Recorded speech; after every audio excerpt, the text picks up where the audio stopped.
안녕하세요. 당신을 위한 맛 길라잡이 맛 크리에이터 식사학자입니다. 오늘은 알고 먹는 음식 인문학 시간이고요. 한국인의 소울푸드 김밥에 대해서 이야기해 보겠습니다.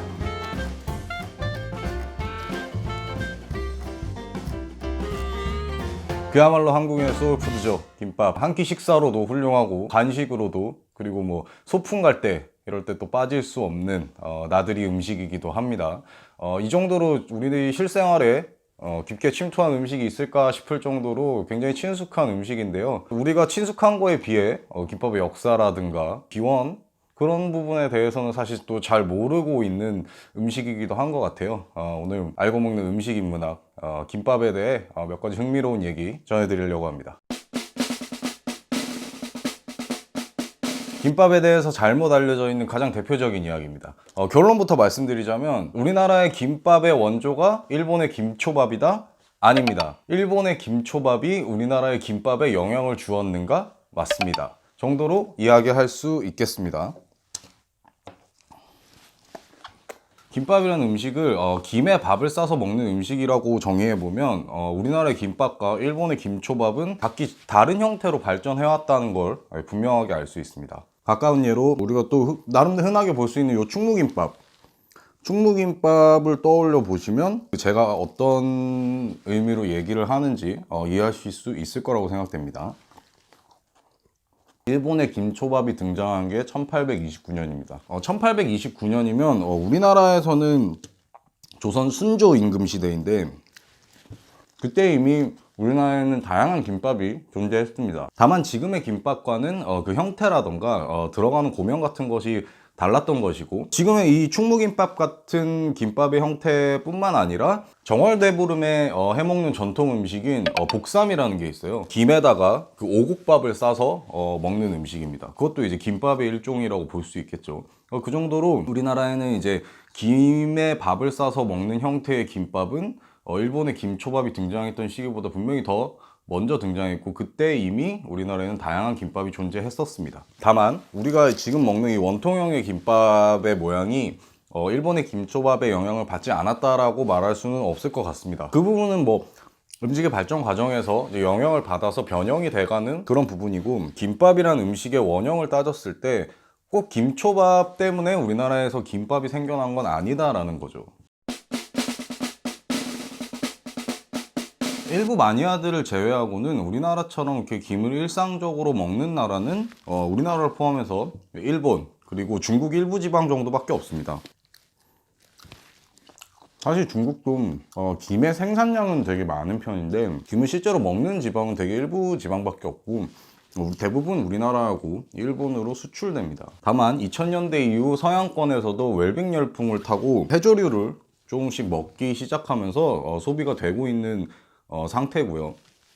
지금은 그 한국식 조미김에 빠진 외국인들이 많아서 간식처럼 되게 나름대로 많이 소비가 되고 있다고 합니다. 여담으로 영어로는 김을 seaweed snack이라고 부르는데, 직역하면 그냥 해초 과자예요. 해초 과자. 정말 김을 먹지 않았던 문화권이라는 걸 증명하는 이름이겠죠. 지금 우리가 먹는 김밥을 정확히 언제부터 먹기 시작했는가에 대해서는 알 수 없습니다만 김을 언제부터 먹기 시작했는가에 대해서는 자료가 남아있거든요. 단순히 그 김이라는 해초류를 채집해서 먹기 시작한 때는 이제 고려 말기에서 조선 초기쯤으로 봅니다. 근데 이제 다만 그때는 이 김을 지금 김밥을 만들 수 있는 이 종이장 형태로 만들 수 있는 기술이 없다 보니까 그냥 해초를 채취해서 지금 우리가 먹는 그 파래무침처럼 요리를 해서 먹었다고 해요. 김밥을 만들 수 있는 이 종이장 형태의 김이 개발된 시기가 그러니까 우리나라의 숙종 임금 때, 그러니까 1600년대 중반 정도 되겠죠. 그때 이이라는 사람이 쓴 성호사설이라는 책에 이 김을 종이장 형태로 만드는 그 작업을 묘사한 글이 나옵니다. 김을 종이장 형태로 만들어서 우리가 이제 흔히 먹던 그 주먹밥에 싸서 먹었다는 그 기록이 남아 있습니다.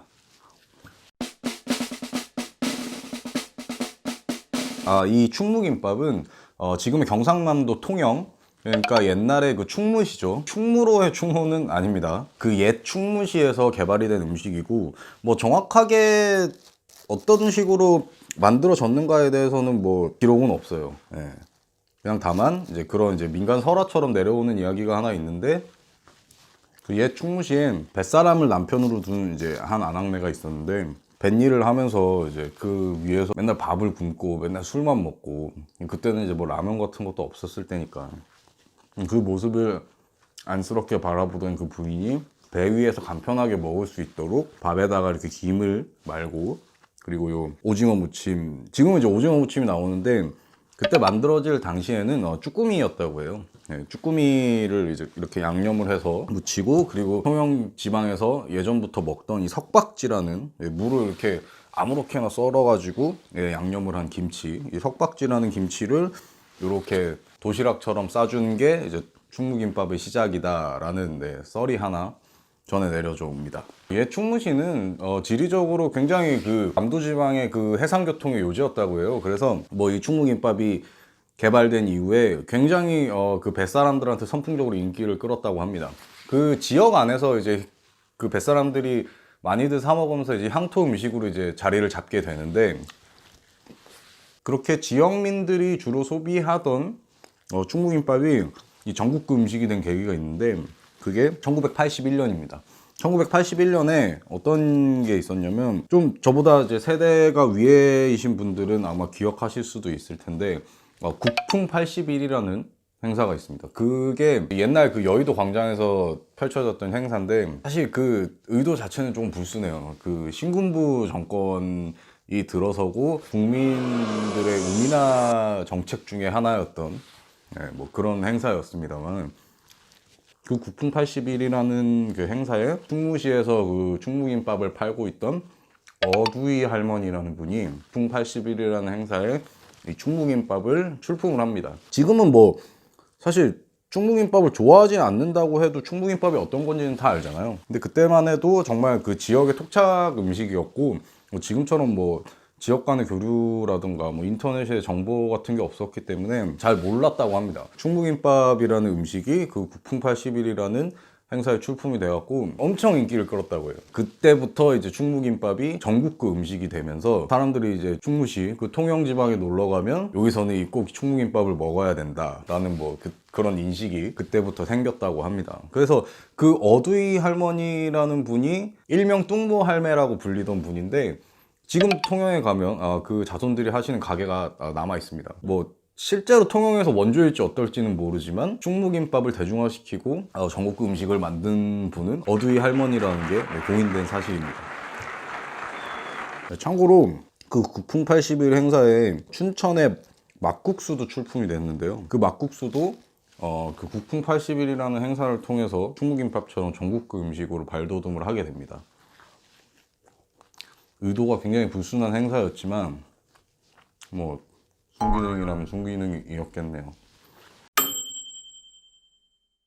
네, 오늘 식사학자의 알고 먹는 음식 인문학 김밥에 대한 여러 가지 이야기 그리고 충무김밥에 대한 이야기까지 한번 해봤습니다. 지금까지 저는 식사학자였고요. 다음 시간에 더 맛있는 음식, 더 재밌는 이야기로 찾아오겠습니다. 그럼 식사하세요.